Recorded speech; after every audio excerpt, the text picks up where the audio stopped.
সুধী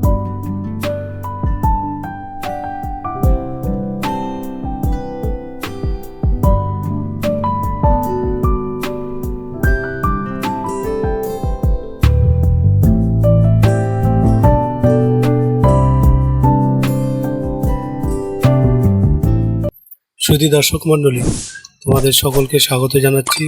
একটি গুরুত্বপূর্ণ আপডেট আছে। আপডেটটি চিত্তরঞ্জন ন্যাশনাল ক্যান্সার ইনস্টিটিউটের পক্ষ থেকে, যার ডেট দেখো 13/7/2026। অ্যাডভার্টাইজমেন্ট নম্বর এখানে দেওয়া আছে। তো এটি ছোট্ট একটি আপডেট, দুই পাতার নোটিফিকেশন। তোমরা নোটিফিকেশনটি ভালোভাবে দেখে নাও। যদি কারো কোনো কোয়েশ্চেন থাকে তোমরা কিন্তু কমেন্ট বক্সে জানাতে পারো। তো চলো বিস্তারিত দেখে নিই। তো এখানে বলছে দেখো, director CNCI Kolkata invites application for the following apprenticeship program at CNCI 2 second campus. তো কলকাতা চিত্তরঞ্জন ন্যাশনাল ক্যান্সার ইনস্টিটিউটের পক্ষ থেকে অ্যাপ্রেন্টিস হিসেবে কিন্তু ওরা অ্যাপ্লিকেশান ইনভাইট করছে তোমাদের তরফ থেকে। তো এখানে সমস্ত কিছু নিচে দেওয়া আছে, ভ্যাকান্সি থেকে শুরু করে সব কিছু দেওয়া আছে। তো দেখে নাও পরপর। প্রথমে দেখো এই যে সিরিয়াল নম্বর, তারপরে apprenticeship program, vacancies, stipend, minimum qualification, তারপরে মেয়াদকাল আছে, টেনার, ডেসক্রিপশান আছে এখানে। এখানে পোস্টের নাম দেখো, ডেপুটি ডিউটি ম্যানেজার, যার ভ্যাকান্সি 8টা, stipend 9,600 per month, qualification graduate আর এনি গ্র্যাজুয়েট ডিগ্রি। তো মেয়াদকাল 365 দিন। তারপরে ডেসক্রিপশন দেখো, assist daily patient service activities at inpatient and out patient departments etcetera. দুয়ে দেখে নাও, জেনারেল ডিউটি অ্যাসিস্ট্যান্ট, যার ভ্যাকান্সি 4টি, 8,200 টাকা পার মান্থ, 10 ক্লাস পাস, 365 দিন কিন্তু মেয়াদকাল কাজের। তারপর হয়তো এরা আবার কাজের উপর নির্ভর করে চুক্তি করে পরে বাড়াতে পারে, সেটা ডিপার্টমেন্টের ব্যাপার। 3 নম্বর দেখে নাও,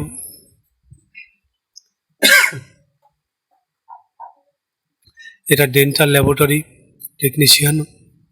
তো একটাই ভ্যাকান্সি আছে, 8,200 পার মান্থ, 10 ক্লাস পাস, 37 মান্থের কিন্তু চুক্তি মেয়াদকাল। 4 নম্বরে মেডিকেল ল্যাবরেটরি টেকনিশিয়ান, যেটা রেডিওলজি, একটা vacancy 9,600 per month, 12 science with physics, chemistry and biology থাকতে হবে, 15 মাসের কিন্তু মেয়াদকাল। 5 দেখে নাও, পেশেন্ট কাউন্সিলর, 4টা ভ্যাকান্সি, 12,300 পার মান্থ, যেটা graduate BSc science, nutrition and dietetics graduate, 365 দিন মেয়াদকাল। 6 নম্বরে দেখো, অপারেশন থিয়েটার টেকনিশিয়ান, 2টো ভ্যাকান্সি, 9,060 টাকা কিন্তু পার মান্থ স্যালারি। আর 12 humanity, 12 science diploma in OT technician দরকার, 118 দিনের কিন্তু মেয়াদকাল। 7 নম্বরে মেডিকেল ল্যাবরেটরি টেকনিশিয়ান প্যাথোলজি, যেটা 4টে vacancy, 9,600 per month, 12 science with physics, chemistry and biology, 15 মাসের মেয়াদকাল। পরে দেখো 8 নম্বর এমার্জেন্সি কেয়ার অ্যাসিস্ট্যান্ট, 6টা ভ্যাকান্সি আছে, 8,200 per month, 10th pass ITI দরকার, 2 বছরের আফটার 10 ক্লাস, 365 দিনের মেয়াদকাল। 9 নম্বরে মেডিকেল রেকর্ড অ্যাসিস্ট্যান্ট, 4টে ভ্যাকান্সি, 9,600 পার মান্থ, 12 সায়েন্স, যেটা 365 দিন মেয়াদকাল আছে। 10 দেখো ফ্রন্টলাইন হেলথ কেয়ার অ্যাসোসিয়েট, যেটা 10th pass, 9,600 per month, 12 humanity, 270 দিনের কিন্তু মেয়াদকাল। এবার দেখে না মোড অফ অ্যাপ্লিকেশান, যেটা অনলাইন অ্যাপ্লিকেশান হবে, যেটা all candidates must register and apply through the NAPS portal.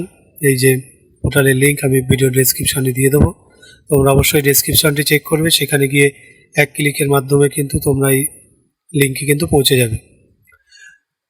তারপর দেখো date of submission of application, বলছে এটা within 21 days from the date of publication of this advertisement. অর্থাৎ এই যে অ্যাডভার্টাইজমেন্ট, এটা যে ডেটে পাবলিশ হয়েছে সেদিন থেকে 21 দিন পর্যন্ত এটা ভ্যালিড থাকছে, অ্যাপ্লিকেশান করা যাবে।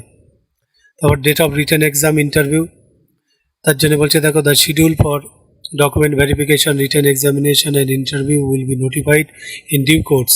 Candidates are advised to regular check CNCI website for updates. তো তোমাদেরকে এই যে অনলাইন তোমরা যখন অ্যাপ্লিকেশনটা করবে, তারপরে এই যে সিএনসিআই, সেই সিএনসিআই ওয়েবসাইটে কিন্তু তোমাদেরকে রেগুলার চোখ রাখতে হবে, খোঁজখবর রাখতে হবে তোমাদের রিটেন এক্সামিনেশনের জন্য, ঠিক আছে, ইন্টারভিউয়ের জন্য। অর্থাৎ এই ওয়েবসাইটে কিন্তু তোমরা সব কিছু তথ্য পাবে। এই ছিল বন্ধুরা মোটামুটি আপডেটটি। তো যদি ভালো লাগে জব নিউজ চ্যানেলটিকে সাবস্ক্রাইব করে রাখো, এটা একটি ছোট আপডেট, আর পারলে বন্ধুদের মধ্যে শেয়ার করে দিও। আশা করি তোমরা প্রত্যেকে ভালো আছো, সুস্থ আছো, এবং সেই সঙ্গে বলবো মা বাবার প্রতি অবশ্যই যত্নবান হও, তাদের প্রতি খেয়াল রেখো, আর নিজের প্রতি যত্ন নাও, সেই মতো পড়াশোনা চালিয়ে যাও। তো ভিডিওটি শেষ করছি এখানে বন্ধুরা, সকলে ভালো থেকো, ধন্যবাদ সকলকে।